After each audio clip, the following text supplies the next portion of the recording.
because for me, I look at the sales process. I'm trying to figure out when I'm in there, I'm teaching people to do this. In the first call, I want to know whether we have a prospect, right? Where I think a lot of MSPs go in and they're trying to either they're trying to sell the second meeting, right? I'm trying to find out why I don't want to go to a second meeting, right? They're trying to sell a network evaluation. The last thing I want to do is security or network evaluation for someone who doesn't have the right priorities. So to me, like taking people through it, like, let me ask you a question. What's the most important line of business app that you have today and why? Okay. So if you didn't have access to it for a day, how would that be? What if it was 3 days? What if it was 7 business days? What would it mean?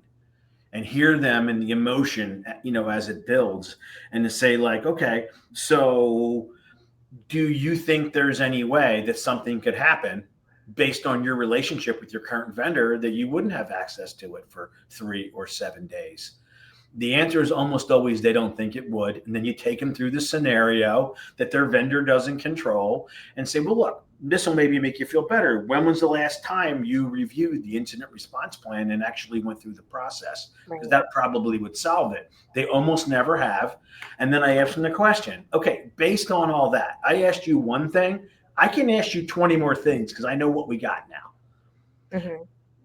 When you put your head on the pillow at night, one being you can't sleep because you're worried something like I described is going to happen. And 10 is you sleep like a baby. Where are you?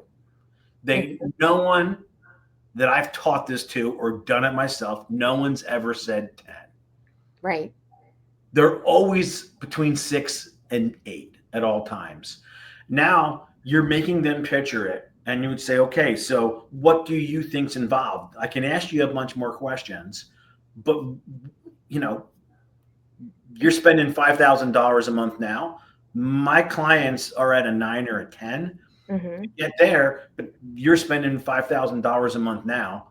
I can explain our process, but we're at $7,000 a month. Would you like to go on to the next step knowing all that? Like, just try to frame the whole decision. Now, they can't make a decision on that, but they're thinking in terms of those terms.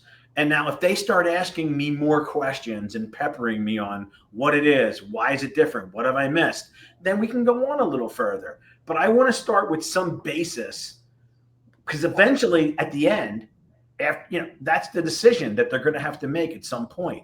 So if we can bring it into the future and make them address the fact that they have risk in a simple way, now we have a starting point.